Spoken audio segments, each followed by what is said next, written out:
All right. Hey, hey, hey. This is your recap Aunty. Hey, y'all. Hey, this is Shar. Welcome to my channel. Welcome, welcome, welcome. We are here to do the part two of our front porch talk where she, her, read your comments. Yes, I do. I read your comments on the recap videos. All of the extra stuff, honey, if I read all that other stuff, baby, we'll be here till kingdom come. So I just sit back and I read the comments that you have placed on the recap video. So that's why we're here, okay? So hopefully you guys enjoyed the first half of our recaps. Recap reading of the comments on the front porch. So this video, we're gonna try to get through episodes 182 through 184. That's what we're gonna try to do. If not, we'll just split it up. That's all. If I get too a little tired and parched, throat get a little slow, we're gonna do that. All right. So hopefully y'all are having a good evening, a good day whenever you choose to listen to this. And it just keeps you a little happy and motivated and get the wheels turning and connections and stuff because that's why we are here. And I appreciate each and every one of you, okay? All right, we are on episode number 182 where we have the beautiful big old huge smile of Keith on the thumbnail, okay? So my first comment that I see is from S. Parker.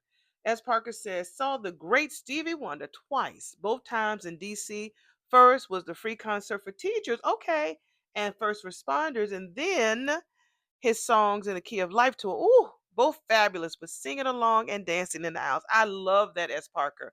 And I know that on my last video, I know that the other Char, her name is CHAR, she mentioned about me singing songs.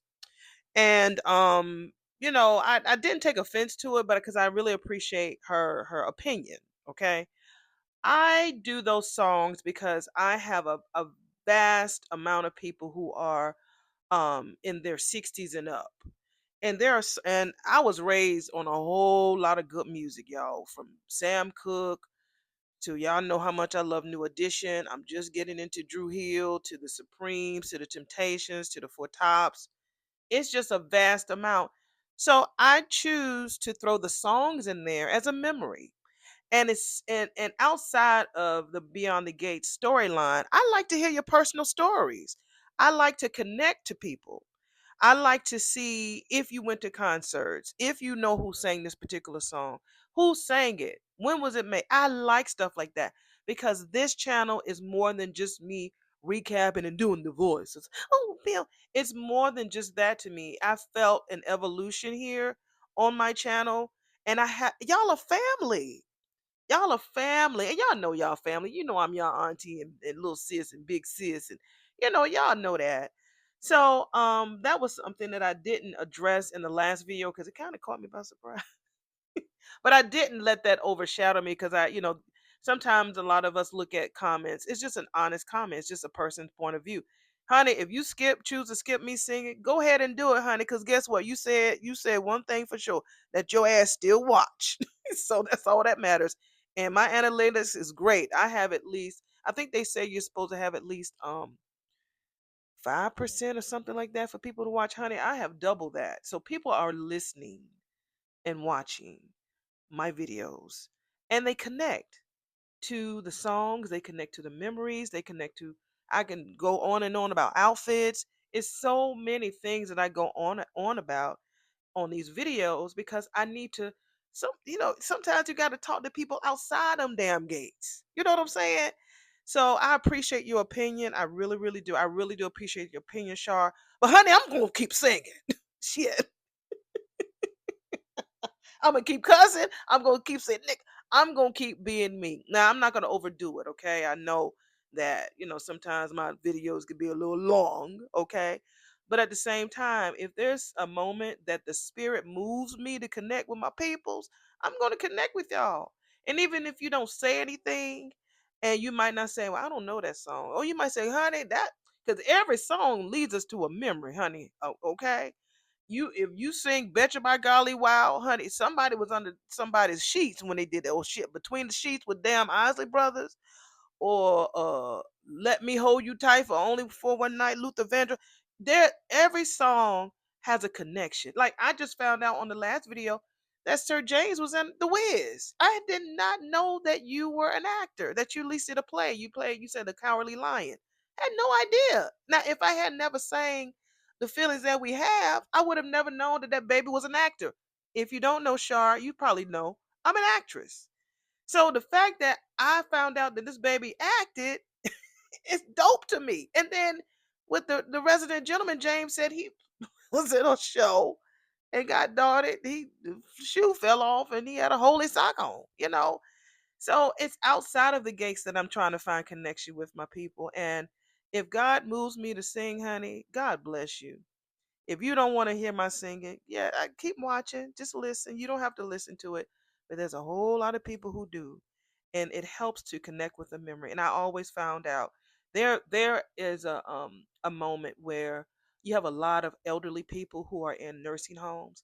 And I have a good friend of mine who goes to nursing homes and she performs what does she calls it? Like old jazz songs like from Billie Holiday and um different like eras like that. Gets paid really good coin too. Really good coin. Cuz a friend of hers is like the resident manager or administrator for these rich ass old folks facilities um for people and they don't have anybody to share.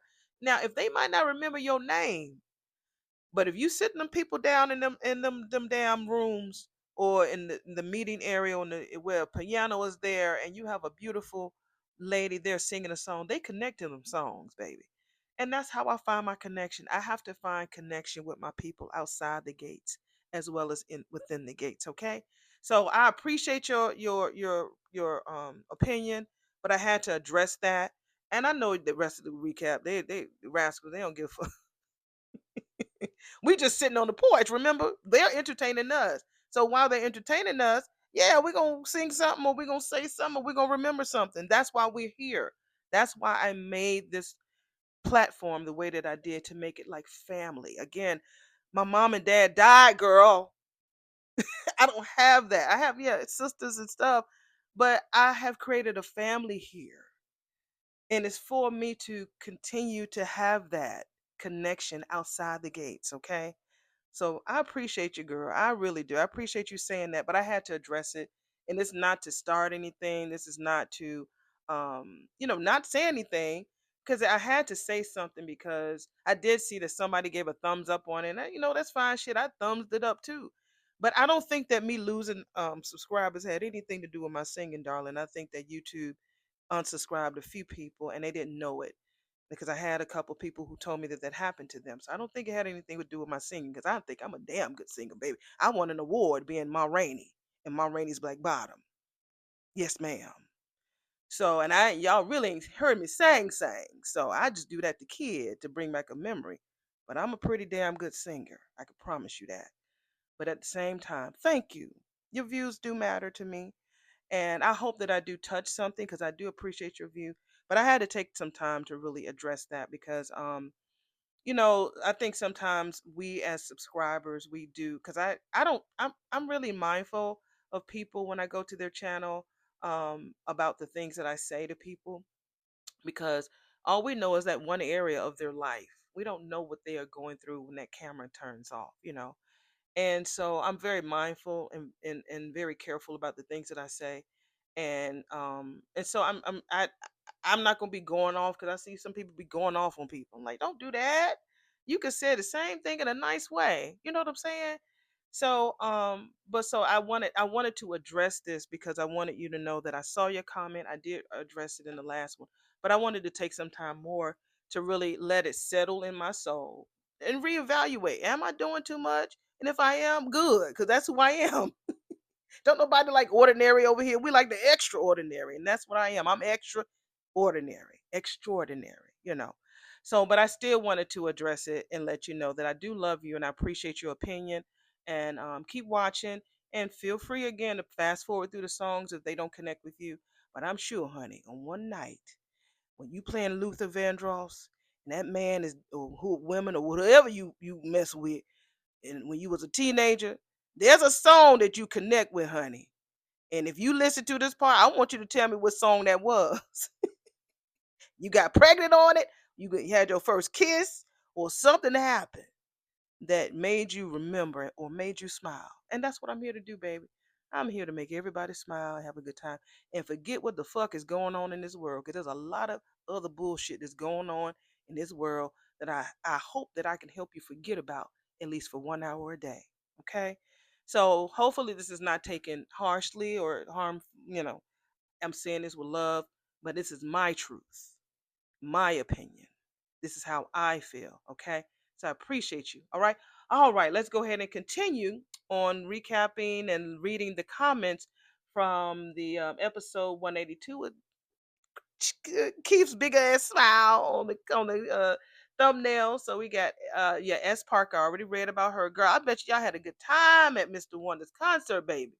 I wish I could go, but man, I don't even think Stevie does he even damn tour anymore. I mean, I be seeing him on TV and that poor hairline, baby. It's like Stevie, just let it go, baby. Here I go. Let it go. Let it go. I can't help myself. I can't help myself. I want you and nobody else. I can't help it, baby. My mama raised me to love music and my daddy too. But I bet y'all had a good time. I bet y'all had a really good time. I wish I would have had a chance to go. Maybe. No, I don't think Stevie trying to do no tours like Diana Ross. And it was Diana Ross was just here maybe about 3 or 4 months ago. She did a tour. So no, I don't think Stevie doing that. But thank you for sharing that memory with me. I appreciate it. We got my girl Crystal Waters. You know, she's gonna always make crystal things crystal clear for me. She says, Shar, that comment from Tyrell that there was no leftovers because nobody was acting like they had never seen food before was not about Samantha. It was about June. It was about June? Was it really? Girl, I must have had my head down when he was looking at June. I must have went to the kitchen when I heard him say that. She said he was looking right at June when he said it. It was rude. Samantha kicked him. Oh, she kicked him under the table, and Smitty apologized to June for him saying that. When she left, Smitty asked him, Why you do that?" Terrell is still not too cool about his bio mom. He told Samantha that he can't flip a switch and act like everything is cool, play happy family like her. He can be nasty when he wants. My mama would have popped me and talking to an adult like that. Right? Exactly. Respect your elders. Mama don't play that. Crystal, you know I love you, girl. Thank you so much for clarifying that. I'm gonna tell y'all this. I when I'm doing the audios, I'm reading them. I'm not comprehending what's being said. That's why I listen to it again. Of course, I have to listen to it to add some of the photos. But I listened to it again and I'm like, damn, I got that plot wrong. That girl, what did you just say? What the fuck? But that's why we sitting on this front porch talking because y'all offer me clarity. That's why I love y'all so much. But thank you, Krista, as always. I love you, honey. We have Rhonda SMH. Hey, Rhonda, what's going on, girl? She says, hey, Auntie, I love Shirley Temple. Me too, girl. Abbott and Costello, me too. The Honeymooners, they all throwbacks for sure. Thank you, my love. Thank you, thank you. I love them all. I used to love me some Shirley Temple. I loved her curls and everything. And I like, to the moon, Alice. He wanted to hit the fuck out of Alice. Alice Alice had that what they call it resting bitch face. Had it all the time with her husband. He wanted to pop the shit out of her. He would threaten her, but he knew not to put no hands on her. Abbott and Costello, did I watch them a little bit? I think I watched them more as cartoons. But thank you, Rhonda. I appreciate that. She says, honey, your impersonations are always on on spot, always spot on. I absolutely can't stand Eva's voice. I mean, what the fuck is that? It's so unnerving. It's a cross between want to be ghetto and a person who is deaf. That's what I hear. That's exactly what I hear when that girl be talking. I'm like, girl, Terrell's voice is next in line. Just a flat effect of whenever he speaks. Unless it is in a reference to that legal. He just don't know. As soon as they go their separate young ways, they'll both be on to the next. I know. I've been there, honey. I was so in love when I went to college. Just knew I wasn't gonna find nobody because I really didn't see a lot of other guys because I was so deep and heavy in church. Child, when I got to my campus, girl, I was like, who is that? And that? Who that? Who is him? What's his name? And then you finally have somebody who's interested in you. Shit, you at home, you only had one guy interested in you, but you get to college and you actually have somebody else who wants to know your name And you ain't never paid no attention to him, and he want to know who you is. Child, it's a whole new world, girl. She says he better not follow her to no damn Cali. I'm sick of hot booty Martin also. He's so lame. How is it that his grandparents are more hipper than him? Yeah, he's so old. God, he old fashioned. Like Martin, you don't even know no damn internet or nothing. She says, I can't wait till Leslie gets her just due. I also can't wait until Ted finds out Eva ain't his daughter. I hope he does, girl. Oh, I hope he find out that he ain't the pappy. Ooh, child, he gonna be sick. What man do you know who wouldn't get a second test done in an independent lab? Right.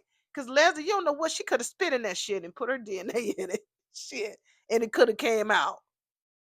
Who Leslie Raggedy Tail finessed those results. Oh yeah, I never saw the Stevie Wonder in concert, but I surely wanted to. Oh, if I hit the microphone, y'all excuse me.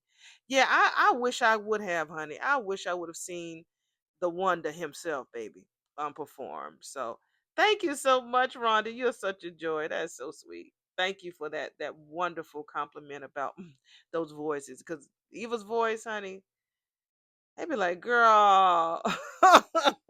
All right, our next comment is also Rhonda. She says, "Oh yeah, as soon as Smitty left the diner, Samantha slick ass ran on that phone, called Nathan. No, she didn't call Nathan. I think she wound up calling Eva to help her set up that money for her to open up that clinic. Now she wants to save the world, honey. Girl, ain't that something?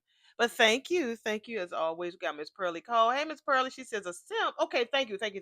A simp refers to a man who is overly submissive and willing to take too much ish, i.e. Ted. Ooh, because I did ask what a simp was, because what's his name? Tyrell kept talking about being a simp. Maybe he was a simp or he didn't want to appear as a simp to that child.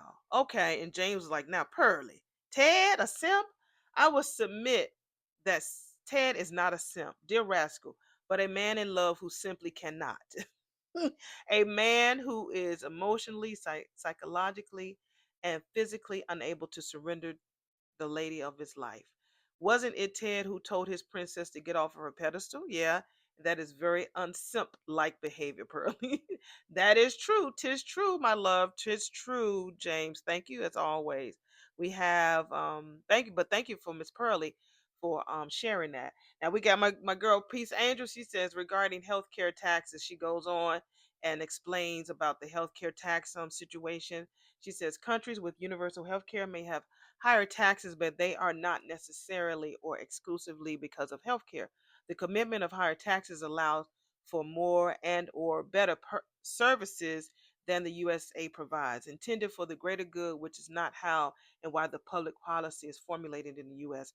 Personally, I would be happy to pay more taxes if everyone could have decent health care, and no one would be burdened with huge medical debts. I agree. Like I am now. If no one was hungry or not a house, if the wealthiest people just pay their proportionate share of taxes, there would be an abundant revenue to eliminate hunger, homelessness, and inadequate health care. The other obstacles to universal health care, etc. Number one, the idea that everyone would benefit. Number two, the disruption or of for-profit health systems that do not benefit consumers. The current healthcare system is not broken. It is functioning as it were intended to, unfortunately. Thank you, Peace, as always. Such a profound statement. Oh my God. Thank you so much. Like I said, I mentioned it because I think I told y'all that I heard on, I don't know if it was on, I don't know if it was on Don Lemon or somewhere, that out of all the countries in the world, the United States has the highest debt of healthcare.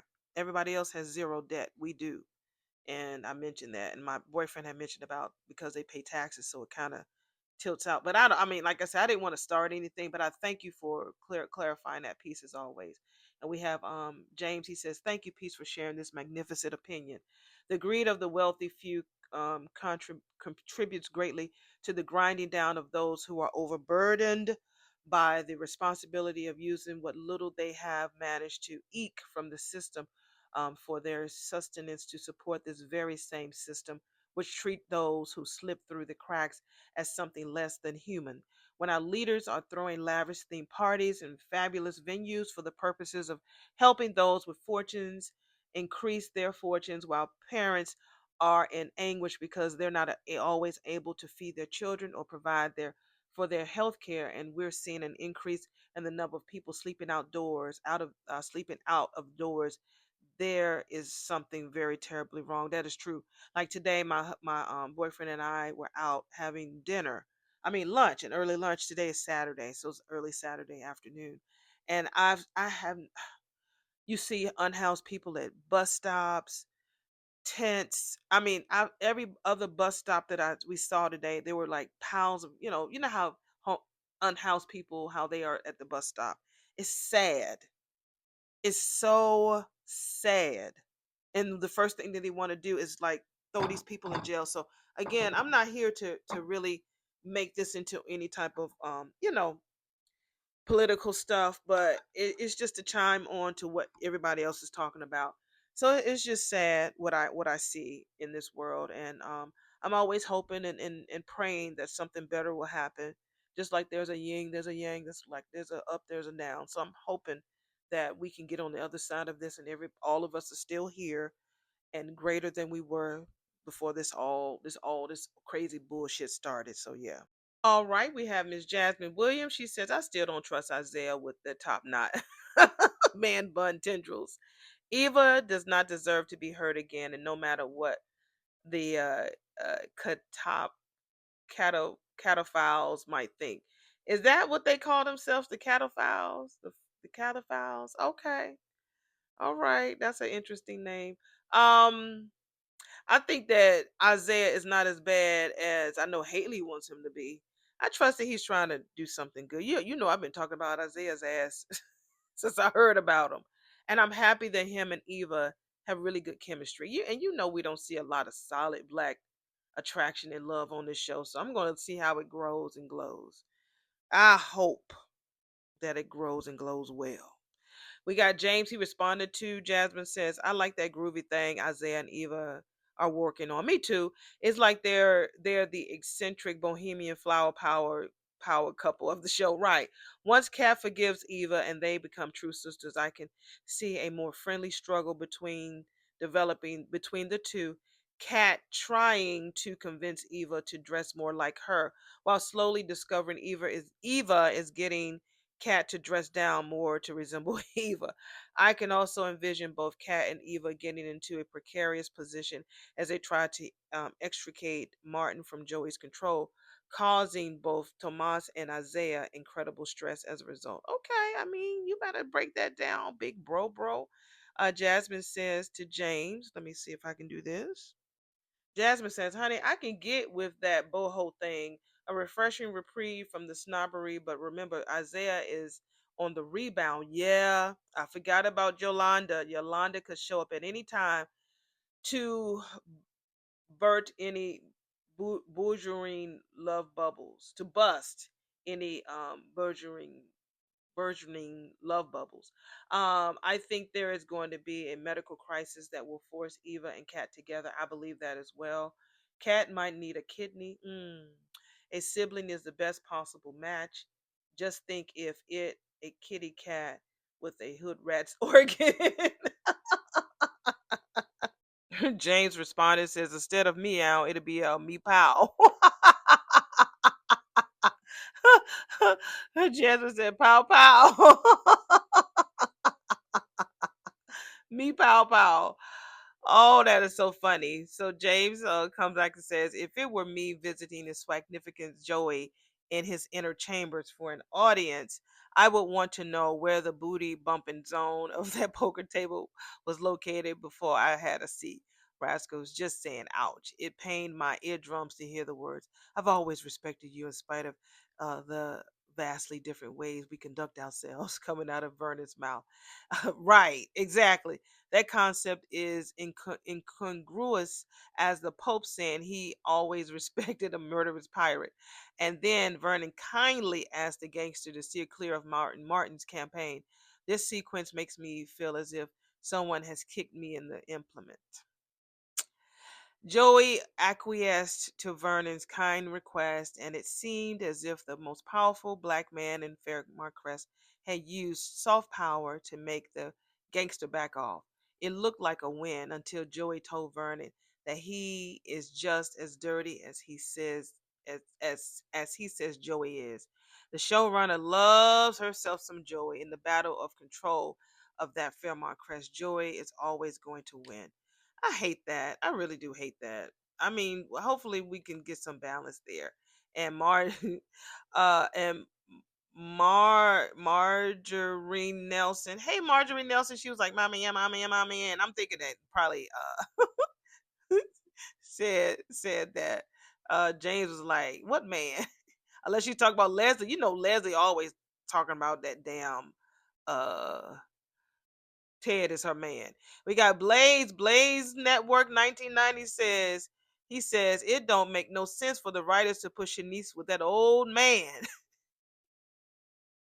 Shanice will most likely a few years older than Kat and Eva. They they that much on a budget they can't hire someone to be hers. Shaking my head is crazy. Yeah, yeah. It would have been better if they would have gotten her with Dr. Rollins. It's like, how you be knowing this doctor, honey, and you ain't even be. Yeah, yeah. We'll see. Look, Ted might start dressing young, honey, so he can keep up with that young puss. We got James. He says we might be seeing a slow evolution of Samantha's character. June has had a very positive effect on her, one that is encouraging Samantha to look out from her young adolescent ideals and opening her eyes to see a world that isn't as nice as the one she and Tyrell have enjoyed since being adopted. Samantha loves Chelsea and Kat, but she might gravitate to Eva, her recently discovered aunt who didn't have privilege, who didn't live a privileged life. Because of June, Samantha might become more interested in the work Martin is trying to help do with the vulnerable of society and become more political and wanting to be an advocate for those who need a voice. I think that's a very, you know, great thing to say. I didn't think about that, but thanks, James. He was like, Rascals, I just finished watching the Thursday 12-4 episode, and it looks as if I've been watching this show too closely or for too long because my muses in the earlier post hit too close to the bullseye. This ish sobered me up. Now, how am I ever going to convince Shar that I'm. You can't now because I still feel you're a writer. I'm going to say I'm convinced you are a writer.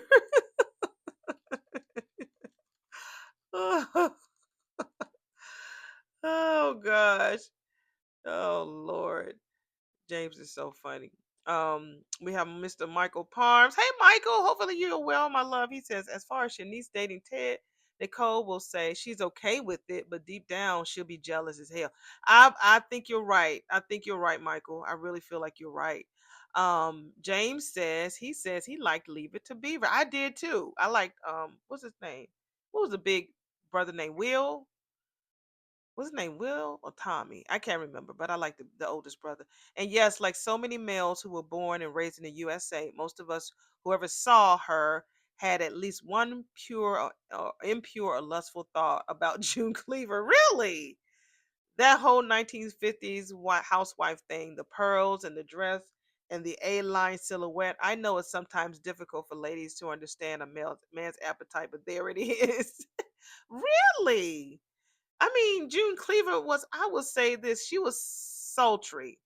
She was sultry. She was sultry, but I don't know about that silhouette. But I love those type of dresses. I would love to do a photo shoot in like a very 1950s like kitchen. There's a girl that I follow here. Her name is So Something, SEW something, and she's a beautiful chocolate sister. She has natural hair, but she wears it, in the bouffants and the big Buffy curls, and she makes all of her dresses, and she's very 1950ish style. She probably is in her 20s, not even 30s yet, and she drives an older car. She's very, she has the little waist. I love her style. I like people who are different and unique. I used to love to see those movies or those shows when the ladies would put on pearls and gloves and heels and dresses just to go to the grocery store, honey. And I just and the little pearl, the pill box hats and stuff. I have like whenever I go thrifting, I have two bill pill box hats that I have in the original. Is it like Dillard's box or Macy's boxes? One has fur on it, and the other is like really cute. So whenever I find little things like that, like vintage gloves or pearls, or I have a bunch of furs. Like some of them, I don't know if they're real or not, but they have the old tags in them. I can't try to keep them as stored as possible. Jewelry, I love that type of era. I love that because my character, my one woman show that I'm going to be doing, I just don't know when. Um, I pick up those pieces so that I can have those to refer to whenever I need it. Or if there's a show that I'm going to be in, a lot of times if I already have those pieces, a dress or a costume or a wig, then the costume people doesn't have to get it for me. I could just use what I got. Most times I do. I just use what I have. So I always like to pick up little pieces like that. But I love the 40s and 50s, how they dressed and stuff. I love that era. Since she says, child, I went to Walmart one morning. When I tell you, I felt like that lady in the movie The Birds. I was like, oh my God, it felt so creepy. The birds were everywhere. I hate that. Don't you see it? I mean, are you gonna be afraid they're gonna attack you? But they be shitting on your car too, girl. I hate that. I hate the birds. I used to be afraid to watch that shit. I really, really did. I just thought they was gonna come through the TV at me. But I did see it, but I don't remember it. I might have to like pull it out and watch it, one afternoon just to watch it. But that was a good what I remember of it. It was a Hitchcock really great movie. I mean, I think it won awards and stuff too. James says, once a rascal, always a rascal, little sis. We are contagious because we are delightfully outrageous. Okay, you better rhyme. That's bars. Hey, even if you don't see one of us for a day or a week or a few weeks, that energy is still here. None of us ain't ever too far from home. We find our way back. Always, baby. Always. Just know, like I said, just know I'm always thinking about you. Always thinking about you. If I don't hear from you, y'all peek y'all head and like, no, I've been listening, Auntie. I might not be saying shit, but I be listening. Sid says, who was Samantha calling? I sure hope that it wasn't Nathan because June is not a fan of him either. We found out the next day it was Eva. Cynthia also says at first Samantha was being the sourpuss. Now it has shifted to Tyrell. He just want to go with that girl. He gonna get his feelings hurt, honey. Jasmine, she says, I love Joey. He was a silver fox in that gorgeous jacket. He did look good. He really loves Vanassi and is trying to save her from herself. She is dangerously spinning out. Joey is a cobra, but a brilliant one. Great villain. He is a really good villain. Sin says, I like the conversation between Ted and Shanice. We found out a little bit about her backstory, which is true. She's the oldest of three kids. Vanessa says, Sin also says, Vanessa said that she don't give a she wants everyone to know about her and Joey. But even if Joey wasn't who he is, I don't think that it would be a good time at the Winterfest. Yeah, I don't think so either.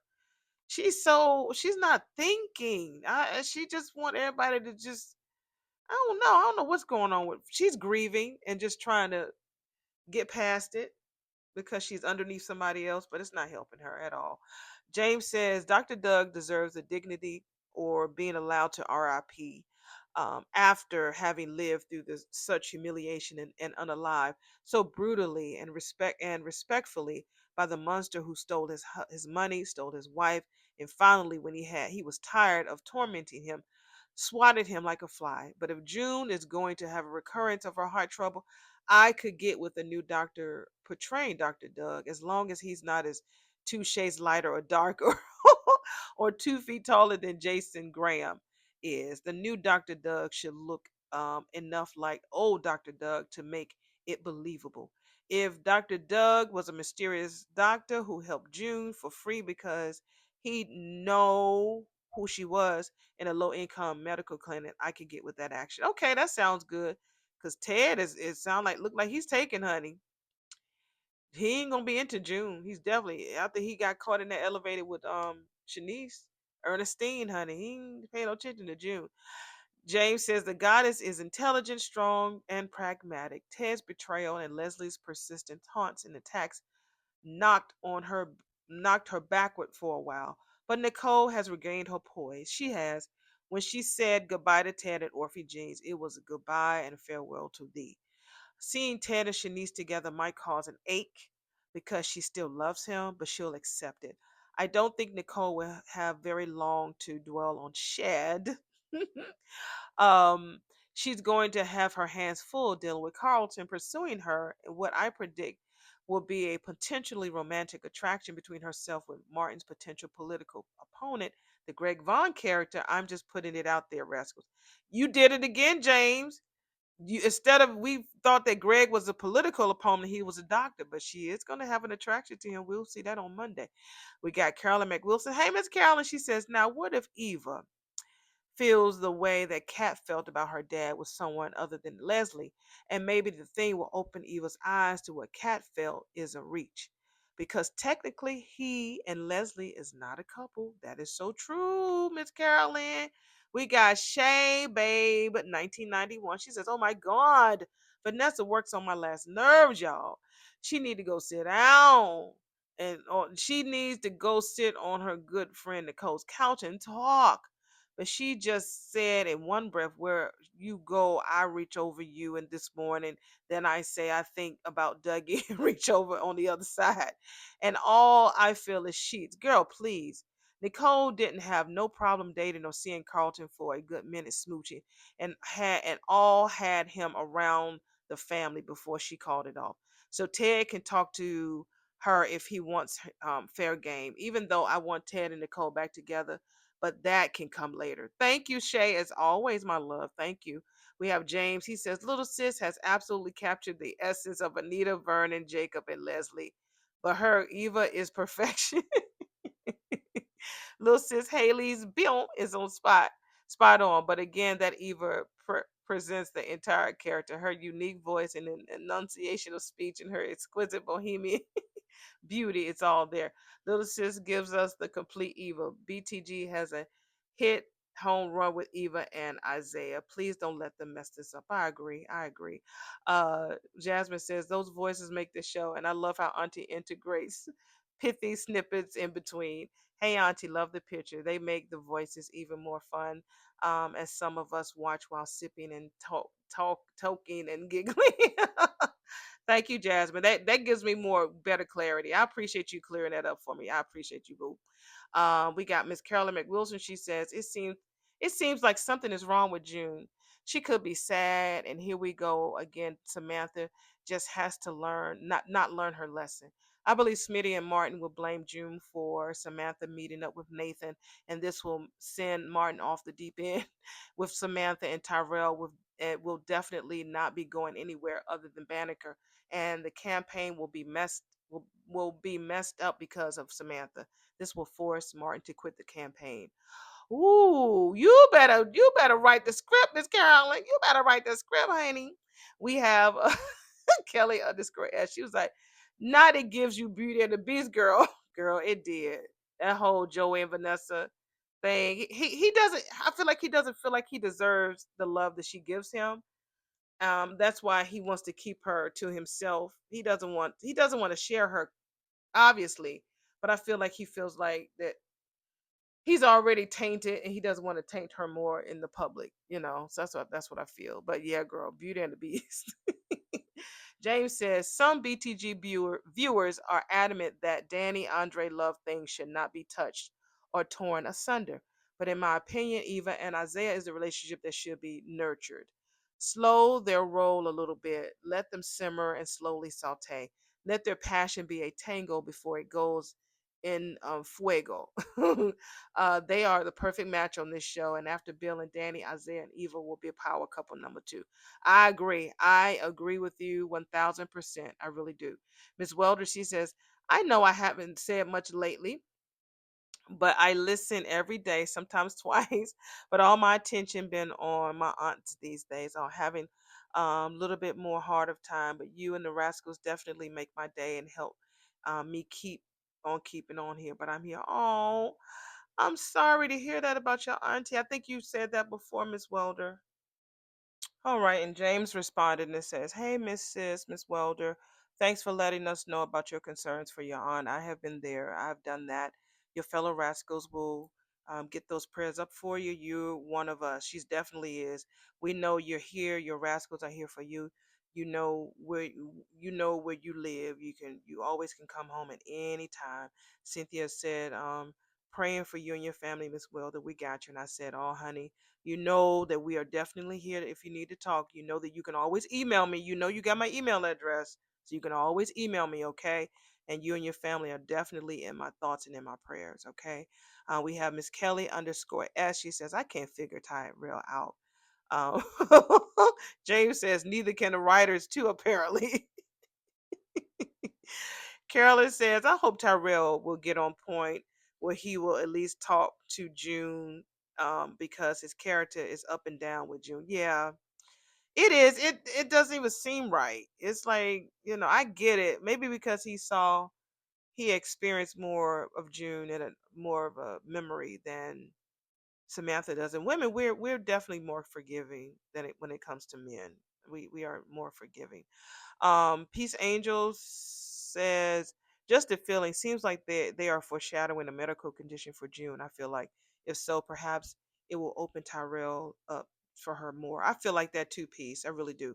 Rhonda SMH 1879 says, and what's going on with Anita? She was tight-lipped about her doctor's visit too. Right? We asking Peace like she knows. Peace like, girl, I don't know, but it feels like something is up with her as well. Anita, Peaches, June, and maybe Bill. We just have to wait and see. Right. We have James, he says, little rascals, little sis and rascals Vanasty walked up in the VIP section of Lakeside Casino, wherein Joey Bar Sinister was seated at the VIP poker table and at work, hard at work. Like, yeah, like he didn't even hear her come in there. But Nasty Snake hipped her way to the side and grabbed his head and commenced to suck in his face. After which they engaged in conversation, during which Vanasty said some curious things. She told JBS that when she woke up and reached for him, all she found was warm sheets, but no man. When prompted by a comment JBS made about her still mourning about Dr. Doug, Vanasty went into her fake mourning mode. It's like, yes, I'm still mourning. But at the same time, she's giving off that I'm mourning, but I'm absolutely love the way you bang my brains out, Joey energy. And then Rascals, not so long after telling Joey how she reached out for him earlier hours earlier, this woman said that there are times when she finds herself reaching for Doug. What does Vanessa want? A menage a trois with her old gangster and a ghost? Thanks, writing. Yikes! Yeah, that didn't make no sense. Um, Kelly underscore S says, "Hey, Shar, I believe Nicole will appear that she doesn't mind Ted dating Shanice, but deep down, I'm certain she does, in my opinion." Okay, thank you for that. And we have MB 1969 MB says, Grand Rising Auntie, my subscriptions have not been taken away. Yes, Stevie Wonder in concert, great concert. Thank you for letting me know that, girl. I like it when y'all be telling me about everything that happens outside these walls, honey. I love it. I love it. I love it. All right, let's go to episode number 183 with Eva's face all looking all scrunched all weird like on the on this cover of this damn video. She don't look too happy at all. Like I said, Eva, she's a grown ass woman, but I swear sometimes she comes off like a child when it comes to her mom. Well, I mean she's her mother's daughter, but I think that she should take a more stronger approach when it comes to her mammy. All right, we're on episode number 183 with, like I said, with Eva's scrunchy face on the thumbnail. And the first comment reads as follows: Janice Ty, she says, Nicole finally gave some good advice. Yes, Peaches, get you some of Leslie's money before she spends it all. Right. Girl. And Janice also says Peaches is going to make it because she has something to tell us before Leslie leaves us. Okay, because before she leaves us. Okay, I hope so. I hope that maybe she wrote it down because now you notice that they got her writing a lot of shit down. So maybe in her in between time, she's had a chance to write a lot of shit down. You know what I'm saying? So yeah, I hope so. I really do hope so. Rhonda SMH 1879 says, does anyone notice how Eva talks when she's around Ted as opposed to everybody else? She speaks like a young doe, a doe-eyed, innocent, and impressionable child when Ted is around. Other times her voice is higher and louder, like a wannabe Rosie Rosie Perez. I swear that voice irks me. She really lays it on thick when she's trying to woo men. Yeah, she does. She really does. We got K B662. Hey KB662. Hey my love. She said, I stand with Madison 100. Chelsea's wrong and don't see the error in her way. She really doesn't. Kay also says, Nicole is a better woman than me, honey. I would told Leslie the F off. Eva and Peaches, now get the fuck out of here, out of my office, bitches. You better say that, girl. All right, we have Miss Sin. She says, straighten up, Auntie. We love it. Girl, I took a sip. And girl, before I knew it, honey, it was like, child, what the fuck? Sid also says Sheila must be a hoopty. Got right? If he gotta work just to make sure that she stay straight. I'm like, damn, Marcel, you supposed to be having all that fucking money. You got all that money from all of those gangsters all over these years, and your ass can't even get no good yacht.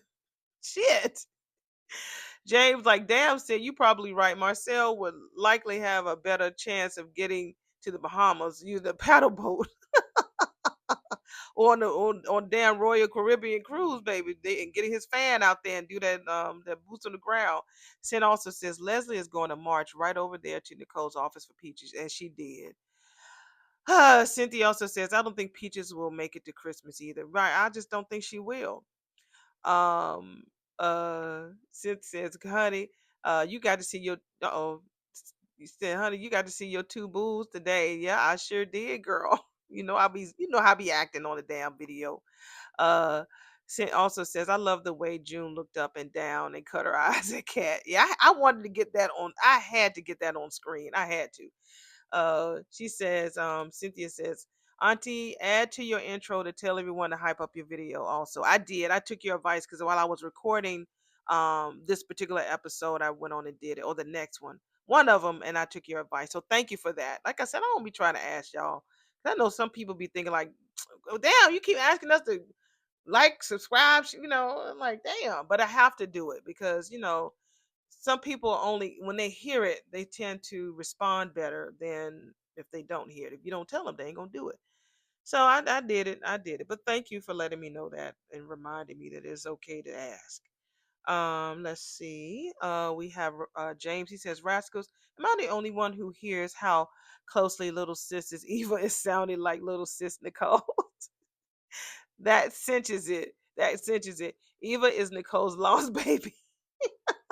The elder of the fraternal twin brothers. Unless Marcel and Sheila can get Leslie to a country that doesn't have an extradition treaty in the USA, Leslie is going to jail for attempted aliving Laura and for kidnapping an infant from a hospital surgery and for killing her husband.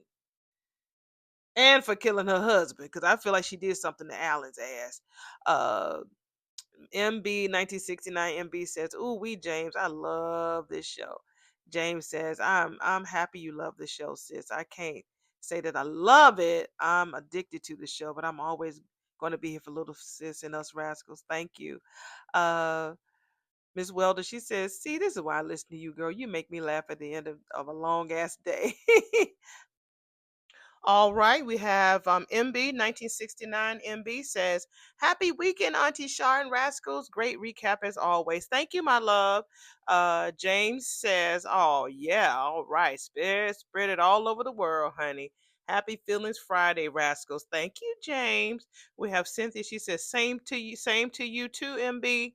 And we have Marjorie Nelson. Hey, Marjorie. She says, Ted did not deserve Nicole. Divorcing him was the right thing to do, baby. He hurt her so deeply. He sure did, honey. James says Dr. Wilkes is Peaches' doctor's name. He was Dr. Doug's understudy. Thank you, James. I couldn't remember his name to save my life, but thank you as always, my love. Teresa Caldwell. Hey, Teresa. She says she don't like Marcel because that's the dirty cop that helped them cover up the murder. She knows who he is. Are you talking about Leslie? If it's the truth, then it wouldn't be surprised. I mean, she's smart. She always know what's going on. Teresa also says, I like Shanice, but she is so nasty. She is so nosy. She be all up in everybody's business. Girl, don't she, honey? She be all up in there. Teresa also says they are the best dressed women in soap operas since Erica came, because all of those other soap operas, those women look like hags. To be in the fashion world, they look tacky, didn't they? But I'm telling you, honey, these ladies on Beyond the Gates be getting it. They got it going on. Teresa also says, I'm so sick of Kat's spoiled little brat attitude. Even her mother knows she's being a bitch. Let it go, girl. You got your man. She got her new man. I'm talking about Eva. It's not going to change the fact that Ted is that girl's pappy, and she has every right to her father, just like you do. You better be worried about that no good man you got. Okay? I mean, Teresa said it, honey. I don't think I ever seen Teresa speak before, but she said it, baby. Y'all better hear what Teresa said. James says, as far as Kat is concerned, her half sister Eva is the reason why her parents are now divorced, and the family she'd always cherished has been irreparably altered. What makes it worse for Kat is she was the only member of the Pre family who saw what Eva was doing and tried to stop her, while everyone else in the family was praising Eva from the rooftops. Leslie and Eva successfully destroyed Ted and Nicole's publicly, leaving Kat to try to support her mother and hearing everybody acknowledging too late and after the fact that she was right. And now Ted and Nicole have forgiven and accepted Eva back into their good graces, except for Danny. For the rest of the Dupree and Richards family have Eva pretty much in the place where she was before she helped destroy Kat's parents' marriage. It's asking too much of Eva for her to play nice with Eva. It's asking too much for Kat for her to play nice with Eva on her family's terms. Kat is going to collapse under the weight of her anger. She's already questioning herself. When Kat falls, her family had better give her all the love and support she deserves before she has to make peace with Eva. I agree. I feel like there's going to be some type of health challenge, like someone said earlier, that it's going to show that possibly that she's going to need Eva to help save her life. Pretty much, that's what I feel. But I think that whole conversation that she had with Samantha kind of got her thinking a little bit that she could be a little bit selfish. We got Peace Angel. Peace Angel says Leslie's insensitivity stems from her utter lack of self awareness. Even in the midst of Peaches' health crisis, Leslie manages to center herself. If Peaches and Eva decide to posse up on Leslie and put her business in them Fairmont Crest streets, that's her conniving behind. Is anyone else thinking that Winterfest is about to be some mess? Uh, I hope not, but we'll see, honey. James says, I have to write a book to convey what Peace is able to express in four sentences. Oh, yes, Winterfest will be a cringe fest. Viewers will be watching the proceedings through their fingers as their hands will be covering their eyes. Since I've detached myself from any investment, I might have in these characters since the crucifixion of Dr. Doug.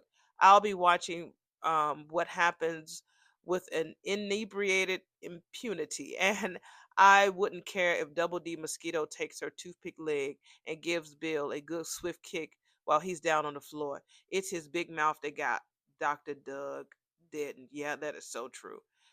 Miss Doris says Nicole, because I had asked everybody who is the psychiatrist is going to be the one that's going to be assigned to talk to Peaches, and we all know it's Nicole.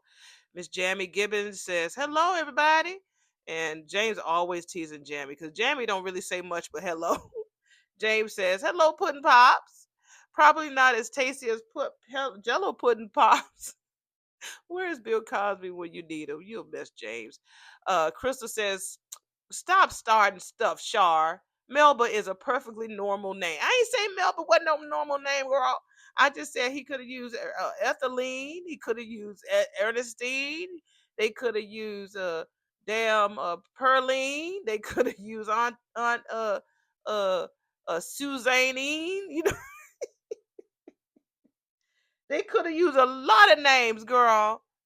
They knew they was wrong for using Melba.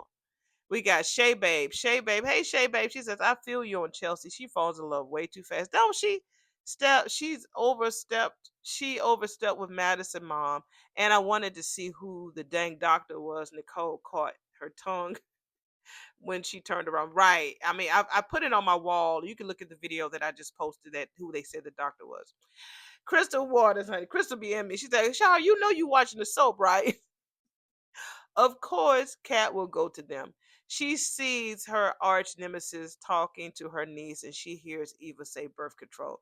Kat jumped to conclusions, leading her to receive some good advice from Samantha. She humbled Kat and made her see herself in not so good light. That was that was very necessary. Could be the catalyst to Kat changing her attitude toward Eva. Apologize to Samantha, but don't apologize to Eva, girl. She didn't apologize to you for screwing your boyfriend. Sorry, I'm petty. Oh, I'm still Team Cat all day, whether she's a Badinsky or not. Me too. You know I love Cat. You know I love Cat Boo. But yeah, girl, I know I'm watching. You know I be watching it with y'all, and I be talking and everything. Blake, my boy Blake, he says Blake Rogers, 8699. That baby says that was definitely a shady, messy reference to Melba Moore, Clifton slash Vernon's real life ex boo. The writers had no shame. They're wrong for that. Thank you, Blake. Look on my wall. You'll see that Melba Moore did she did something on the guy Damon Damons, the artist. Look on my post. You'll see what I got over there. Blake also says, "Hey, Auntie, it's called Doctor Patient Confidentiality." Thank you so much. You were mixing it up with attorney client privilege, but we knew what you meant. Thank you, Blake, as always, honey. Blake, it didn't sound right coming out my mouth. It didn't sound right coming out my mouth at all, Blake. I was like, it don't sound right. What the fuck am I saying? But thank you, Blake. Miss Pearly Cole says, Kat has got to let her anger go. If it's meant to be karma, we'll swing back around and kick Leslie and Eva in the rump. Until then, Kat needs to chill and live her life without being obsessed over the Thomas duo. Cynthia says she definitely needs to change her approach because what she's doing now ain't working. It ain't working at all, honey. Miss Pearly, I'm sorry. They like I said, they be playing y'all stuff twice, and I don't know why. We have Miss Jacqueline Thomas McGee, honey. You better be Miss Jacqueline Thomas McGee. She said, I don't want the new guy for Nicole. I prefer him for Shanice. She deserves a guy who hasn't been passed around. Whoa, you better say that, Jacqueline. Okay, James says, I think Dr. Rollins' history is that he's used to passing a lot of women around. Yeah, that's what it said according to that article. It sure did. Um, James says, I could pour an entire half a pint of crown into a big old cup little sis is sipping out of. In the words of Popeye the Sailor Man, I've had all I can stand and I can't stand no more. I used to love Popeye. I had a crush on Bluto, Brutus, whatever you want to call him, because he has big arms. That's how my boyfriend is shaped. I that he's pretty much shaped just like Bluto or Brutus or whatever. That's exactly how he's shaped. Ain't that a shame? That is such a shame. He says, I'm on my way to the liquor store. The look on Eva's face that little sis used on the title page of this recap looks like she just sat down right smack dab on the booty rump area of Joey's and Vanessa's funky VIP poker table. It has detected that something doesn't agree with her nostrils. It does look like that.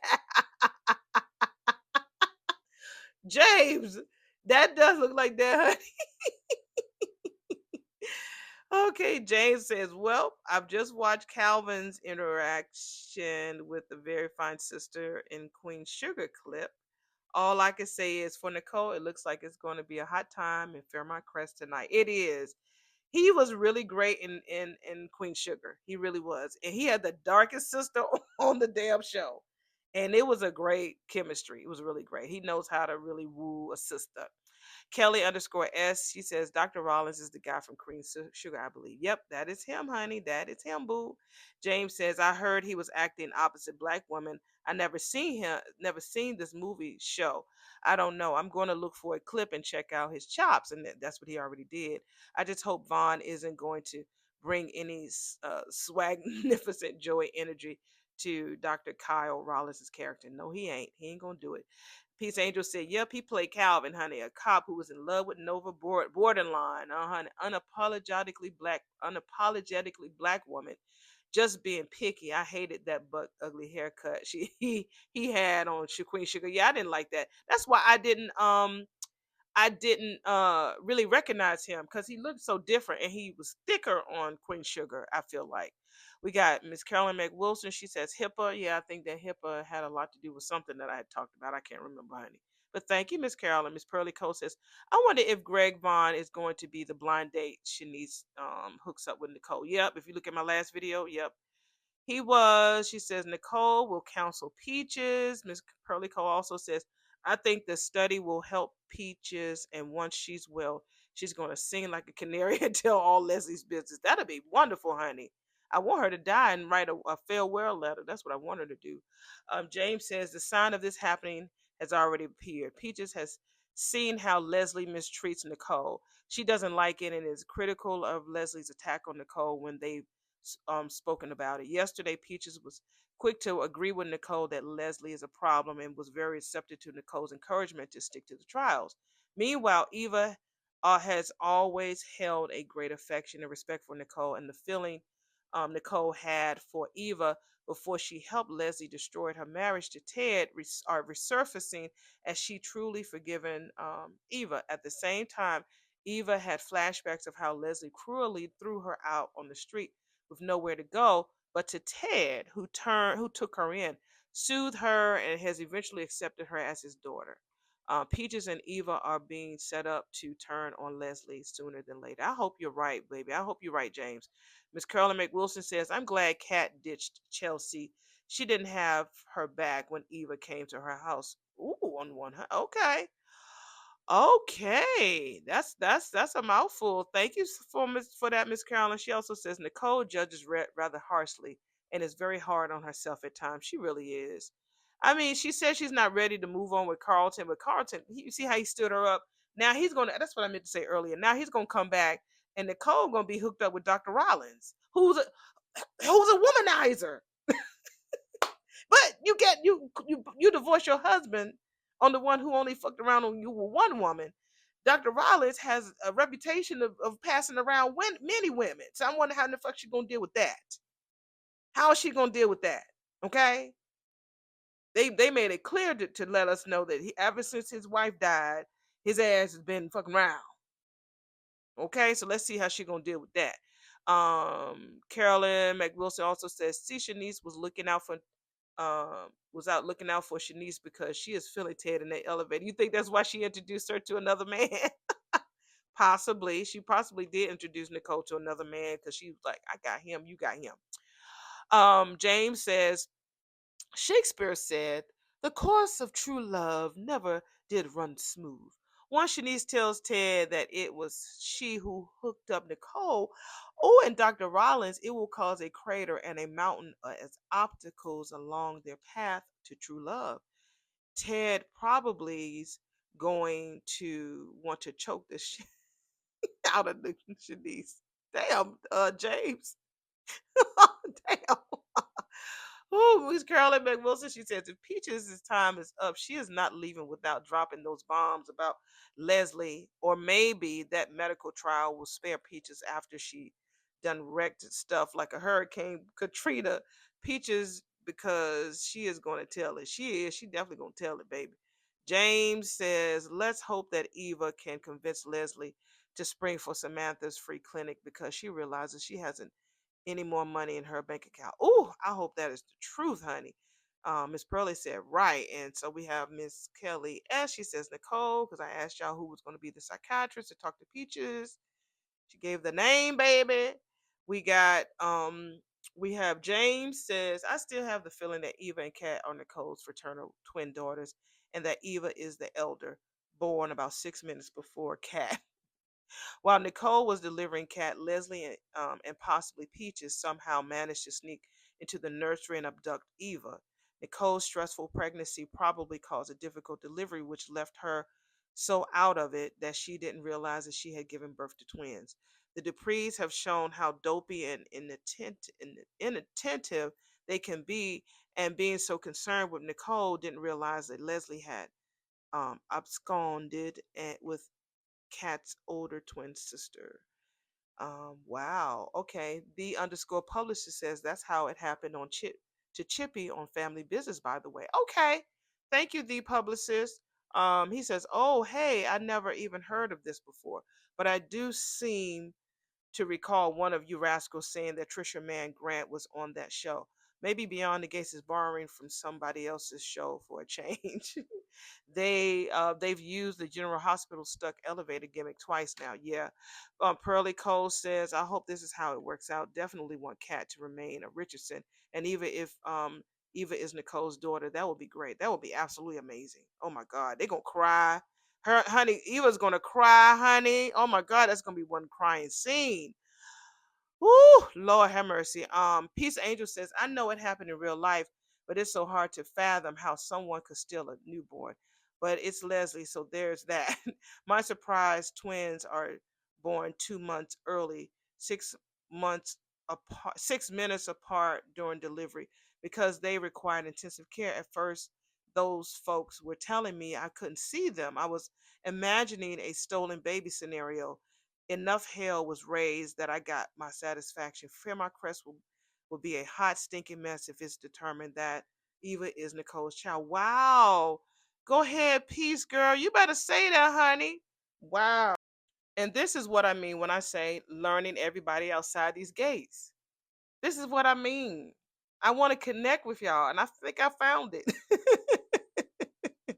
Thank you for sharing that. Thank you so much for sharing that story, Peace Angel. Thank you so much. James responded and said, go ahead, Peace, honey. You did that when, I hope, it is revealed that Eva is a Dupree Richardson by blood and Kat's older sister. The Duprees and Nicole and Ted, all of them will fall over like bowling pins, hoping that Big fall when Big Bill falls over, he won't fall over them and crush them all. Eva will need serious psychiatric care and so will her psychiatrist mother. Hopefully Kat will look at Eva with new eyes, the eyes of her younger sister meeting her older sister for the first time in her life. Um, Kooky Leslie might be abroad. The Sheila, aboard the Sheila, I'm sorry, with Marcel.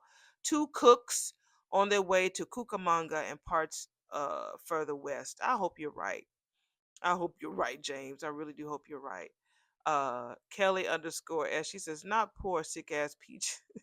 Did I say that? I didn't know I said that, girl. See, I be locked in the moment, girl. I don't be knowing what I be damn saying. Jasmine says, I know the Evitas and the Cataphiles will never see eye to eye with the Eva hate and Cat coddling. But Cat was so out of control and looking like uh, Bebe the fool that even her not so teenage cousin had to check her ass. She's going to need a new kidney for her barely from her barely a relative blood hood rat sister. Wait for it. I believe it. It's gonna be something she gonna need from that girl, and that's the Eva's gonna be the only one that's gonna be able to give it to her. James says, I think Kat's acknowledgement that she jumped the gun and but and put her dainty little foot in her little mouth, combined with her precious niece telling Kat that she has become something that she doesn't recognize, and she wants her aunt Kat back, was the body shot that will lead her eventually knocked out. Eva has established a solid footing while Kat is standing on shaking ground. She was right about Eva's deception. Everybody knows she was, even Eva. Kat hurts Eva with what she says and how she rejects her, which causes Eva to lash out in anger at Kat in retaliation. What Eva has in her favor is that deep down, she truly wants a loving relationship with Kat.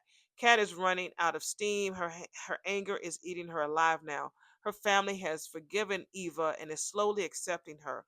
Only Danny remains in Kat's corner. When Cat finally falls, Eva won't gloat. She will be the first one there to lift Cat up. That is so true. Jasmine says, James continues to dig her little hateful little kitten heels in the dirt. Cat continues to dig her little kitten heels in the dirt. Everyone sees this. Tomato dropped a pearl when he said, "It is better to be right or happy." Is it better to be right or happy? Cat has never had a non venomous word to say to Eva except when she was fake training her or showing up with the fraudulent peace purse. Eva has owned her shit. Cat just wants to wallow in it. She will need her Bailey relative soon. Enough soon enough. Right now, Cat is a little bitch and she knows it. She knows it. That's why she asked everybody, do y'all think that's what y'all, feel like I am? And yeah, we all know it. James says to Jasmine, you are right, Jazz. When we look at this whole Eva versus Cat story, Eva has been winning. She has. Even when Cat, and that's very rare to say for me, because she has been winning. I was really disappointed with Cat when she walked up to that table like that and didn't. All she just heard was the word birth control and she just went off. Cat was the loser. She lost her family. Excuse me, her parents' marriage was destroyed. Eva was knocked down and took her lumps. But as people weighed Eva's true character against Leslie's lack of character, everyone, with the exception of Kat and her Aunt Danny, have been able to see that Eva was as much of a victim as the rest of them were. And yeah, even Anita says that. She does. Kat is like the Greek warrior Achilles, who poured out his rage against Troy until an arrow pierced his Achilles heel and put an end to him. Kat is practically alone now. Her family and even her lover is urging her to let go of her anger against Eva for her own sake. And still, Kat is unable to stop hating Eva. But it's wearing on her now. Kat knows she can't keep the anger going until it breaks her. Once Kat realizes that letting go of her hate for Eva doesn't mean Eva wins, is when Kat will win. You better say that. That's deep, James. That's deep. My God. Thank you, James. And now we are going to read the comments. If anybody makes any comments after this last one, that is it. I ain't squeezing you on this. Oh, this is the last video with the articulates on my thumbnail. And it was a fun episode. It wasn't a powerful episode, but it was fun. It was fun. It was fun. Glenda Watkins 1850, she says, two things I'm getting a little tired of: Cat's self-righteousness, honey. I didn't like the way Eva looked in that dress, but I love you, Auntie. Yeah, I didn't like it either. I didn't like it either. Yeah, I didn't like it either. Like I said, the ruching, the ruching is a curvy girl's best friend, honey. It give you curves everywhere, but I didn't like it. Having keyholes out, girl, it's a winter fest. It ain't summer fest. And most cities got summer fest. You know what I'm saying? Most cities got summer fest, but I'm like, damn, winter fest, girl, you got keyholes out on showing your waist and this mini skirt, but you got boots on. All right. Tayson says, do Eva and Sharon have the same boots? I didn't think about that. That's a good that's a good question, Tayson. I don't know what I said in 2455, but yeah, okay. You said bingo. Whatever I said, thank you for the bingo, honey. Tayson also says, Ted is a day late and a dollar short dealing with Tomas concerning his daughters. Ain't he? Girl. Tayson also says Winterfest should be at least two more episodes. I hope so. That'd be great. That'd be great. Is that the person that you have in your is that what's the name of that damn movie that I saw? And I was so scared of that damn movie. What's the name of it? I had to do a search, honey. My chat booth said, is that Pinhead from Hellraiser? When I tell you that damn movie, Tayson, Hellraiser, it scared the hell out of me when I was younger. I couldn't even watch it. And I used to like thrillers. I mean, I used to like scary movies like who was it? Freddy Krueger, Jason, all of them. I love Freddy Krueger. But that Hellraiser movie, is that who that is? I want to make sure. It looks like it is the nail head guy. But thank you, Tayson, as always. We have Shar 9390303. She says Damone Roberts is a celebrity makeup artist specializing in eyebrows in Beverly Hills. Okay, I kind of figured that because I did go on his page, on his IG page, and I saw that I told him that he did great and that he has a beautiful smile. So he already did. I'm like, thank you, Damon, Damone, or whatever his name. Okay, so we have James. He says, little sis, the recap is right up there with your previous beats. Bests. You stay on consistent as the rhythm, as a healthy heartbeat. How you going to leave your big bro speeches like this? Really? I feel I haven't gotten my point across unless my what I say is as long as the war and peace. I ain't mad at you. Let me say I believe Dr. Nicole and Dr. Kyle will lend the type of exotic eroticism B. Chi is stopping for right now. Okay. But Nasty and Swagalicious Joey can only carry our show so far. I'm buzzed to taste and to watch Georgia Alabama game football tonight. That is it. I love you, Rascals. Be good. You too, darling. You said one of the Beyond the Gates writers has to be a big brother or big sister because they are spot on with the Jacob Isaiah dynamic. An older brother's hero and champion is his father. The younger brother sees his father as a god and the older brother see as his hero and champion, and the older brother feels that and tries to live up to the estimation of his younger brother. If the bully is chasing the younger brother home and he runs behind his older brother for protection, and the bully chasing the younger brother home happens to be a grizzly bear, that the older brother is okay. The older brother is going to set his jaw, square his shoulders, and get that grizzly bear to beat it, or it's going to become a grizzly bear's rug in his living room floor. But as every big brother soon discovers, yes, I'm a big brother. Little brothers grow up; they learn more than the big brothers. Oftentimes, they grow to be a big brother and stronger than the big brother. The little brothers still love and respect their little brother, but they don't listen to what the big brother says and do what the big brother says. They only do more. They should do any more. That's where Jacob is. What Isaiah now? Thank you. That not a lot of little brothers, big brothers, but thank you, James. We have Michael Parms. He says, "Let 'em in" by Mike Paul McCartney and Wings. Okay, thank you. I forgot the name of the song, but I think somebody's knocking at the door. Hey, somebody's ringing the bell. Yeah, somebody's knocking at the door. Hey, somebody's ringing a bell. Do me a favor, open the door and let him in. Yeah, thank you, Michael. We got Pearly Cole. She says Ted's eyes will pop out if Nicole walks in with Greg Bond's character, which I think it might happen. Honey, I want to see them eyes pop. We got Cynthia Junkins says Marcel's outfit looked like he belonged there versus Jacob just put on anything. Right, Cent? You ain't lying, honey. Uh, Sid says, funny Barbie story with my daughter. I bought everything Barbie themed and had it decorated her classroom. And after party, she tells me, Mom, everything was cute and all, but I don't like Barbie anymore. Oh my God, how embarrassing. She said that? Did she see that you was buying all that stuff? Wow. That is so funny. Kids are a trip, honey. She probably liked it. The kids was teasing her. That's so funny. I'm just typing that down. That is so funny. Kids are a trip. My daughter, I used to dress my daughter in those big old pretty dresses. Little girls used to dress at church. It was frilly and she was so cute. She tells me when she gets older, she said, I did not like them dresses because it made me itch.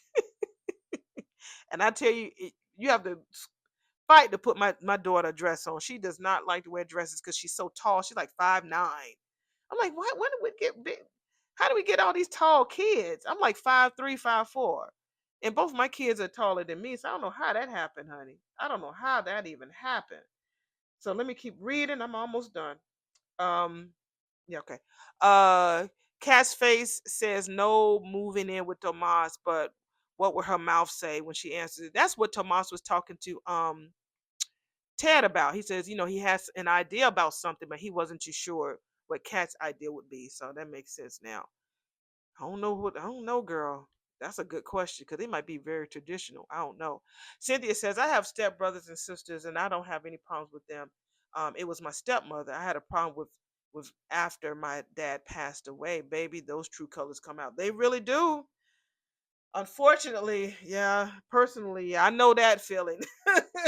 Unfortunately, I do. I really do. I really do. Honest, I mean, unfortunately, I do.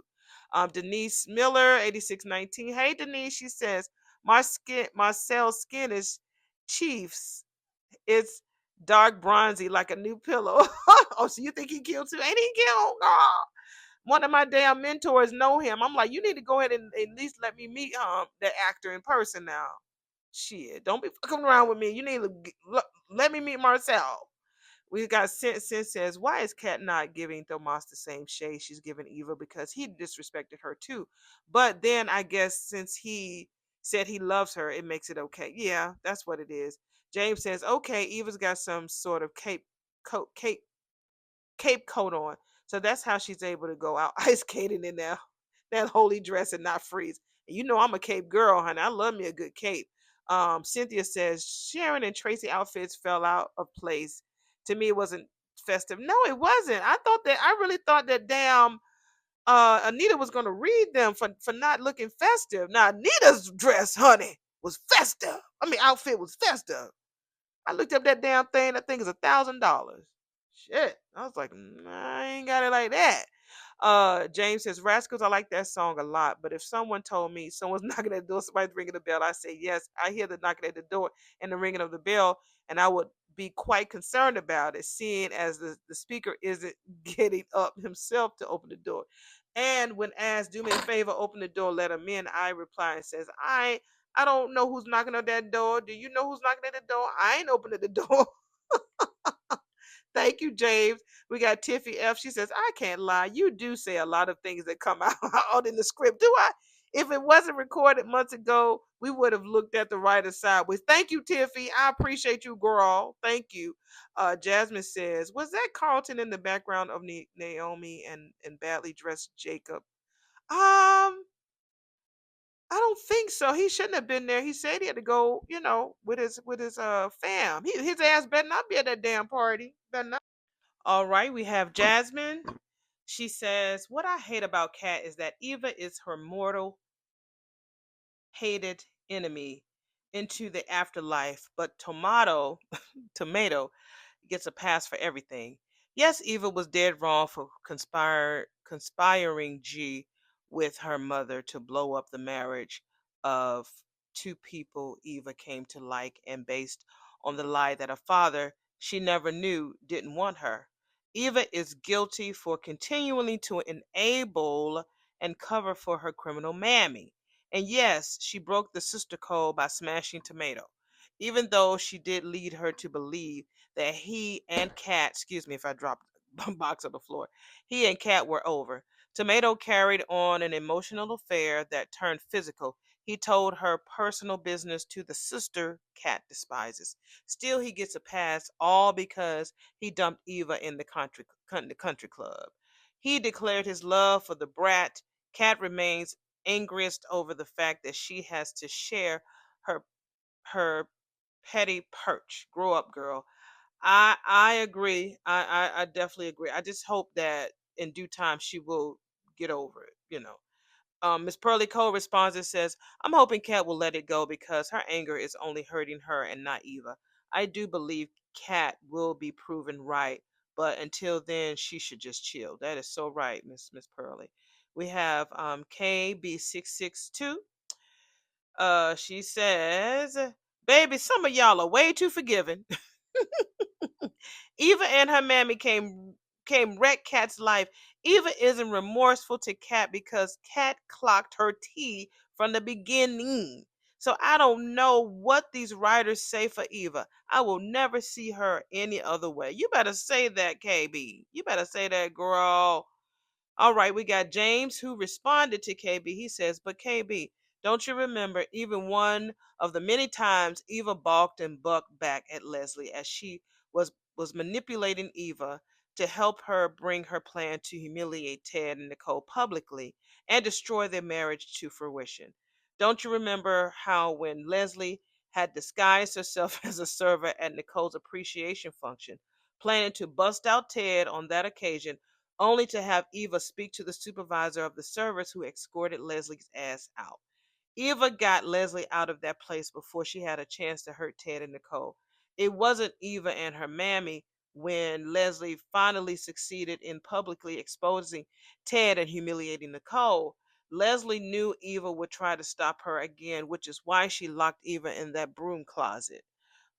Carlton had to get her out. Nicole and Ted have forgiven Eva. Martin, Nicole, Ted, Andre, Naomi, Chelsea, Samantha, Smitty, Anita, and Vernon have forgiven Eva. Only Kat, Danny, and Bill, who probably couldn't care less, are left to forgive Eva. They eventually will. Thank you for that, James. I love it. You be breaking stuff down. Tayson says, but James, Eva still hid the helmet, which makes her an accomplice to aggravated assault slash attempted vehicular homicide. And she didn't tell Ted that her mammy was the one who pulled the fire alarm that prevented Nicole and Ted from reuniting. Only if for one night. Thank you, Tayson. That is true too. I think that Eva does cover for her mama a whole lot more than she should. And she only does it because that's her mom. But I feel like at some point, all of that shit is going to come out. We got Jasmine. She says, I really wanted to see creamy satin, flowery chiffon, sumptuous fake furs instead of we got sequins, turtlenecks, cutouts, and houndstooth. Jasmine, no. Oh my God. Thank you, Jasmine. She also gave me the name of Paul McCartney and Wings singing the Let 'Em In. The Let 'Em In song. Somebody's knocking at the door. Somebody's ringing the bell. James responds to Jasmine and says, Paul McCartney is a musical genius. He nor none of the other Beatles could read or write sheet music. Wow. Just listen to all of the great music they left us. Wow. I didn't know that. I didn't know that. Thank you. MB 1969 MB says, Hey, Auntie Shar, I hype you. Oh, you hype me up every chance you can. Nicole and Anita look beautiful. I like Eva's dress, but the hair, mm-mm. Your impressions have me cracking up. Thank you, Boo. I appreciate you. And thank you for hyping me up. I'm doing better with asking y'all to do that. But you know I don't ask y'all for nothing. Just to be happy, honey, and smile. We got James. He says, when I was just a little James, not a little James, during the winter time, and we would receive a nice deep accumulation of fluffy snow where we live, my mother would give my brothers and me plastic cups and let's go outside and find a place to collect clean snow. No twigs, dirt, doggy poop, or pee pee in our cups. She would then pour pancake syrup really over the snow, and my brothers and I thought we had ourselves something special. Really?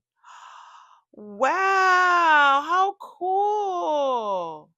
All right, Miss Pearlie, she says, when I was a child, we used to make snow ice cream by adding vanilla, milk, and sugar to the snow. It was great. I wouldn't dare do that these days. How precious. Thank you, Miss Pearlie. Wow. James responds to Pearlie and says, Ooh, let me get these ingredients right. Vanilla, milk, sugar, and I might just add a tinge of bourbon, just a tiny bit, Pearly. I don't want the snow to melt. The next time we have a big time snow, I'll be out there before the rabbits in, hop in the snow, and before my favorite neighbor plows it out of my driveway. I'm going to fill my cup with snow and your ingredients. I can't wait to taste it. Yeah, please let us know how that went. We have Peace Angel. Peace Angel says, my mom will pour orange juice over the snow for me and do the sugar, vanilla, milk mix for everyone else. I bet the syrup thing was tasty. Wow. Y'all got some stories. I love it. Okay, well, thank y'all for sharing those snow stories. I have I eaten. I think back a long time ago. I remember me eating a little bit of snow, and I used to be a tomboy. So this there's no shade, but when y'all was little, I know y'all a lot of y'all relate to this. Everybody had nicknames. So this young boy, he was older than all of us, but I didn't like him. I think he had a little crush on me. His name was Black Wayne. Y'all know everybody had a PP or a Black Wayne or a Net Net or anyway, we was outside playing tossing snowballs at each other. Well, he had threw one, aimed it right at my head, y'all, like literally right at my head. I didn't know that the mother sucker had put a rock in there. You know what could have happened to me if it would have hit a bad, part of my head. But I had a really bad headache. He was apologetic, but he also thought it was funny. So my mom told me, no, I couldn't take my butt outside to play with them boys no more, and I didn't. He was apologetic, but boys back then, if you was little, they didn't know how to tell girls that they liked them, so they would hurt them to show that they liked him. So yeah, he put a rock in a damn snowball, and I mean he had a good aim though. He aimed it right at my head and hit me. We got James. James says, I love women. I do. I do not envy you. I know some of us men's, the metrosexuals, is that a thing anymore? I think that metrosexuals are really into facial exfoliation, moisturization, etc. I cannot stand wearing cosmetics. Women look so beautiful with the eyebrows, tasteful eyeliners, eyelash treatments, lip gloss. But then there's the foundation, then the makeup on top of the foundation with all the highlighting and shadowing going on. Not only is the process tedious and time consuming, I would feel as if my face would be buried alive. And that's exactly how it feels, James. That's why I don't wear a lot of makeup unless I'm going out. And when I say a lot, it's not even a lot. Let me do a good lip. And because I have on eyeglasses, I don't really have to do a lot to my eyes, but I'll put a little bit of liner on it. I don't do mascara. I don't have eyebrows, so I at least try to put on a few wispies of my eyebrows. Definitely some blush. I have hyperpigmentation on my skin because already know. I ain't giving no TMI. You already know that I get gray hairs on my skin. So with my skin being sensitive, there I might have to maybe just go to get it sugared out instead of me pulling it out because the the torture of when you yank your hair from your skin, especially when it's gray, the gray hairs is more coarse. So when you pull it out, I think what it causes some type of damage to the different layers of that skin. Well, anyway, black women we get a lot of hyperpigmentation on our skin, and so yeah, we got to work with that, honey. It's uh, it's tough being a woman. I swear. But yeah, I'll put a little bit of light, concealer here and there just to cover it up. But yeah, it's no fun sometimes. I mean, I love being a woman. Definitely a woman, but it can be tough. Cynthia said, James, I'm a natural. I'm a natural. I can't stand the way makeup feels.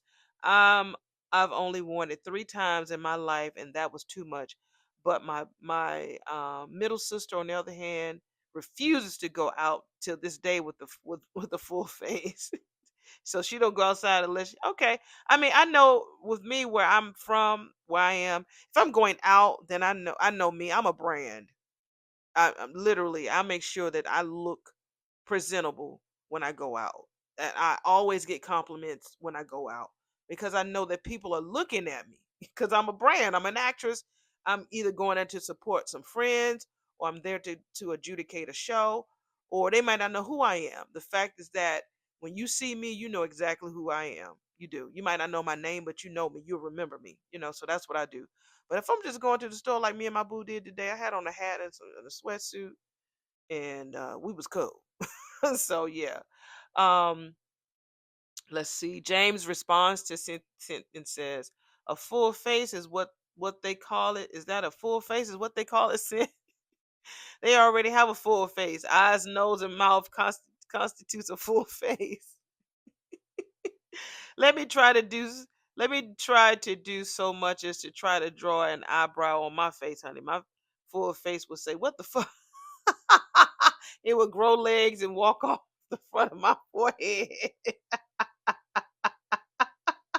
Wow, James. Yeah, yeah. Since says, James, you poking fun at me. I'm not good at this makeup terminology. What I meant was my sister would have everything on foundation, lipstick, eyeshadow, and all before stepping out. Stepping in before stepping outfits. Okay.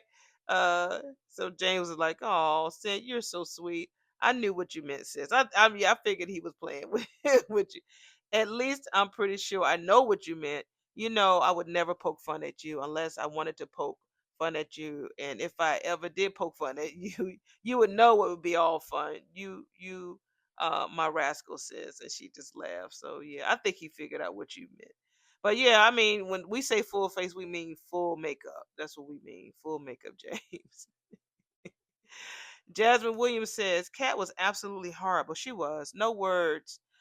I'm just waiting for highbrow kitty cat to need her barely blood relative hood rat sister kidney. Wait for it. Yeah, I'm ready. I'm ready for that too, sis. I really am. It's coming. It's definitely coming. James says Miss Maria Howell, aka Articulate Tracy, is Mickey Mouse Club cute. If there was ever the Wiz type remake of Gilligan's Island, Tracy would make a great Marianne. Yeah, I mean, that's her character. She pulls it off really good, but when I tell you she is definitely serious about her shit when it comes to her music. She ain't no joke. I looked her up and she is going to be performing on December 7th at our one of our wonderful theaters here, but I'm not going because I already have a show that I have to go to adjudicate. But yeah, she has a I think her and her partner, her musical partner that she works with, they've been singing together since the COVID. I'm sorry, the vid started, whatever. And so she's going to be they're doing a lot of Christmas songs there. So yeah. Uh James says, "Say it with me, rascals. We must share Shar. We must share Shar." Y'all are so sweet. Jasmine says, "And hit that like button, y'all." Thank you, Jasmine. I appreciate it. She says, "So far, I'm not feeling Winterfest." Me too. I'm really not. I was like, I thought people was gonna be wearing, I thought it was gonna be like fancy. Everybody looked like they came in there just like they came from the mall and they just came right there. I was like, okay, what does Ted have on? Wait a minute, you ready to go change? I didn't get it. The only people who probably looked nice was damn Anita and Leslie. Leslie looked cute. She looked, and of course Vernon with the ascot. But everybody else was like, I don't know what's Winterfest. I don't know. It just didn't. It didn't move me. AKA Eva Cotillion. She looked horrible with that Star Trek hair. That dumb bread that pleats and side cutouts. Yeah, it wasn't cute. It wasn't cute. And I won't even get into those boots and Hoostown Cape, Houndstooth Cape. That's what you was talking about, the cape. It does look like she's been getting ready to go hunting. Where is Daddy to save the fashion day? I expected creamy satin in the Fabrizi Queen. The sweater duet was man. It really was. It was all right. I didn't like Anita's electric blue slacks. I didn't like Anita's electric blue way too sparkly get up either. Timu Ted had a turtleneck. This show has such fabulous costumes. This was a letdown. Yeah, I mean, well, you already know that I love Anita's outfit. You know that damn thing, Jasmine, cost $1,000. That damn jumpsuit cost $1,000 fucking girl. So the more I saw that damn price, the more I'm like, mm. And I would wear that for like a damn birthday party or like a New Year's Eve shit. They talked about it. They kept talking about it and talking about. I mean, I wasn't gasping and stuff with even with Mona had on and with Laura had. I just wasn't. I wasn't feeling it at all. So I agree with you, sis. Now I can't agree with you on the outfit. Now I'm that's me. I'm gaudy when it comes to blue shit. So, but I think it was not the appropriate place to wear it. Maybe she wore it because she was being the hostess. I don't know. But I just thought they would be better. I thought people look like they just came from the mall and came straight there. James said to Jasmine, I didn't understand Eva's boots, Jazz. How are those boots supposed to supposed to be compatible with that fancy dress? And then Eva is going to go ice skating in that dress with two gaping holes in the side of it, and she's not uh, going to freeze. Yeah, it just all of that just didn't make any sense. Like I said, these are old people, old script writers. Maybe they'll have something better for us because everything doesn't flow well. Okay, I see a couple of comments since I'm still in the recording mode. I saw that my boo Blake Rogers had responded to me about remember what it was, doctor patient confidentiality and attorney client privilege. I got the words mixed up. So I told him, I said, baby, you know how I am when I get tipsy, honey. He said, no worries, Auntie. Always an enjoyable hoot, tipsy or otherwise. So thank you so much, Blake. All right, and while I was almost finished recording, I saw that Crystal has said a couple of things. So I'm going to go ahead and read what she says, and I'm going to get this uploaded.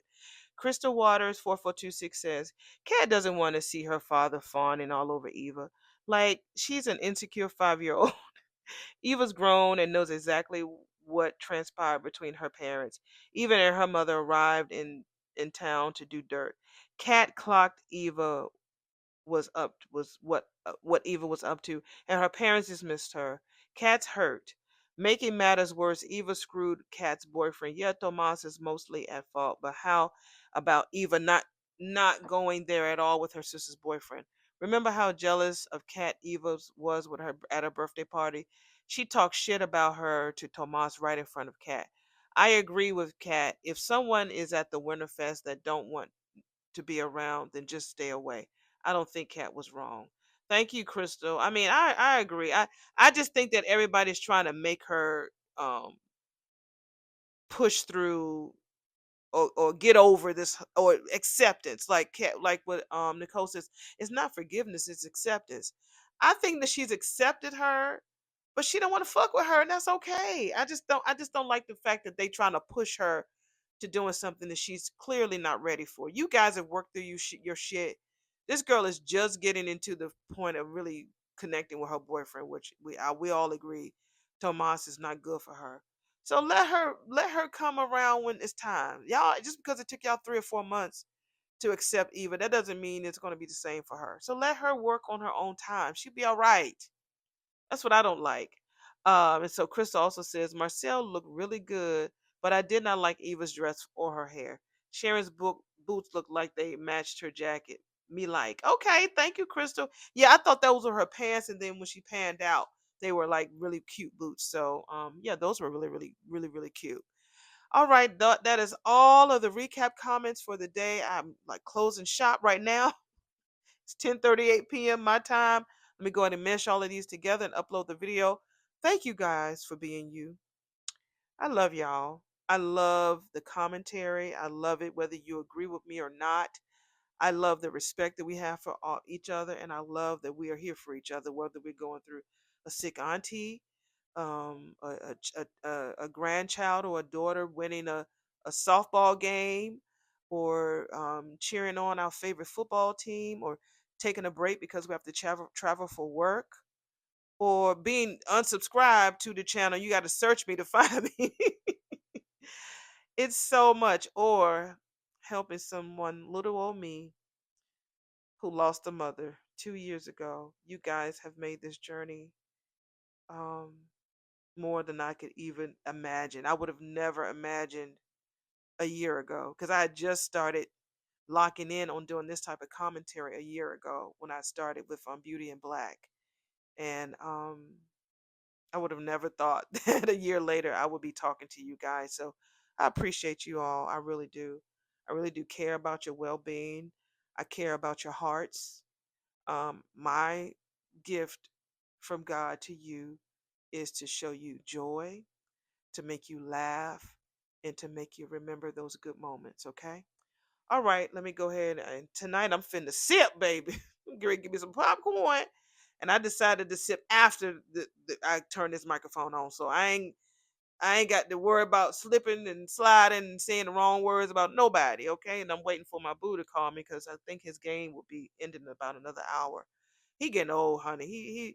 He's in his early 50s. I'm in my mid 50s, and I don't know how in the world he feel like he can still work them games. He said the college games are harder to work because he's more guest services, so he sits in the really great sections of where he could see the game as well as help the patrons. So man, I don't know how he can do it, but he said college games are way worse than the regular NFL sports games. Of course, he's a Panthers fan, and those college people, they're already rivals. and you got everybody want to throw beer and just want to cut a fool. I'm like, y'all know, those ACC tickets. Them seats is expensive as fuck. Y'all want to come? Y'all spend all this time. You got your party, you got your people, you stand at a hotel, and then you get there in the seat and you want to get a cut of food. They're gonna kick your ass out. You spend about two, three, $400 on them damn seats. So I don't get it, but he be there, and he earning his money, so I ain't mad at him. So yes, sir, yes, ma'am. He just sent me a text message. So let me go ahead and see what he wants, and I will go ahead and talk to you all later. Y'all have a wonderful weekend. Continue on, and I will see y'all on Monday in the next recap. Love you. Bye.